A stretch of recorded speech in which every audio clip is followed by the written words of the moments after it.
మోడీనే గనక అధికారంలోకి రాకపోయుంటే ఏంటి పరిస్థితి? ఇవాళ అధికారం లేకపోయుంటే యుద్ధంలో, గతంలో గల్ఫ్ యుద్ధం అప్పుడు చూసాం. పెట్రోల్ బంకులు రోజిడిసి రోజు లేపోతే సాయంత్రం పూట క్లోజ్ చేసేవాళ్ళు.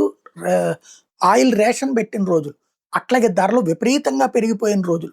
కిరసనాయిల్‌ని ఆయిల్‌ని కూడా బ్లాక్‌లో అమ్మినటువంటి రోజులు. కిరసనాయిల్ కూడా లేదు. అక్కడ గల్ఫ్ నుంచి మనకొస్తదని చెప్పేటటువంటోళ్ళు. నిత్యావసర వస్తువులు ధరలు దారుణంగా పెరిగిపోయినటువంటి రోజులు. ఆహ్, గల్ఫ్‌లో వాళ్ళెవరో యుద్ధం చేసుకుంటే, ఇక్కడ మనం సంక్షోభం పట్టాం.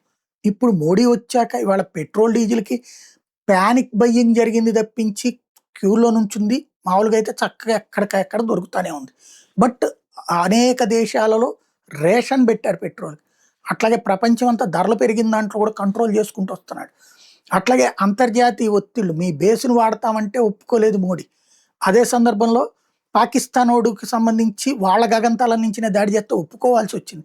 గల్ఫ్ దేశాలు చచ్చినట్టు అంగీకరించాల్సొచ్చింది.